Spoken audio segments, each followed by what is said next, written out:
Challenger Colin Allred went toe-to-toe with Republican incumbent Ted Cruz for their only debate. And each of them were trying to paint the other as extreme. Take a listen to some of the highlights. You can't be for the mob on January 6th and for the officers. You can't. And it's not funny because you're a threat to democracy. Sure. I was on the House floor when we went through the votes. I remember when you objected to the results. Every single time there's a serious measure in the House to secure the border, Colin Allred votes no. Look, it's a pattern we've seen actually at the presidential level because it's what Kamala Harris does as well. He's never there for us when we need him. When the lights went out in the energy capital of the world, he went to Cancun. Joining us now to discuss this and more, Maura Gillespie, former advisor to Republican Speaker of the House John Boehner, and Julie Roginski, Democratic strategist and co-founder of Lift Our Voices. Ladies, it's good to have you here. Let's start with what we just heard in that Senate debate there in Texas. And Maura, you know, we heard a lot of the same issues come up that we're hearing as we're talking about the presidential race. What were your top takeaways?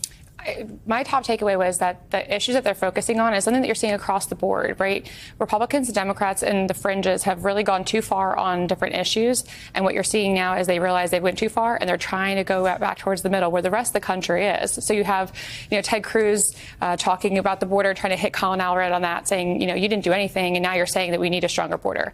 And vice versa, you're hearing Colin Allred go after him about January 6th and his support for Donald Trump and trying to compare that to you're not, both of them calling each other extreme, trying to remind the voters that what the voters really want is somebody in the middle.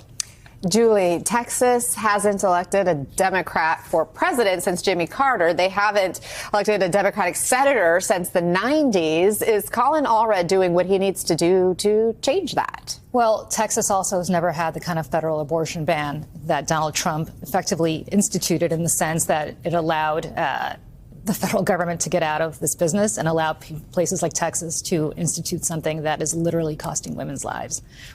And so based on that alone, there are plenty of Republican women who have the opportunity to come over on this issue. They may not want to vote for Kamala Harris, but they certainly don't want to vote for Ted Cruz, who's not endeared himself to the people of Texas. And as you see, his numbers never really matched anything that Donald Trump has in polling. And so, look, I don't know that demographically Texas is yet caught up on the presidential level. I don't know demographically whether it's caught up even on the Senate level, but it could be this year because you've got the confluence of the abortion ban, Ted Cruz, and just a growing sense of people of color growing in power and population in Texas. And I think based on all of that alone, there's an outside chance that Texas could go Democratic this year. Maura, we heard Ted Cruz kind of lean into the culture war issues in particular. Let's listen.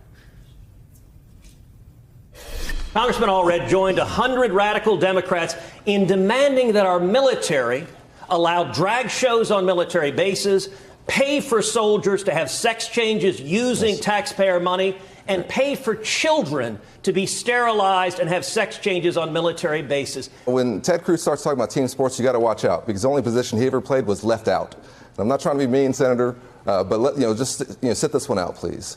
Listen, I don't support boys playing girls' sports. I don't. Why'd you vote for it? No, stop. Let me speak.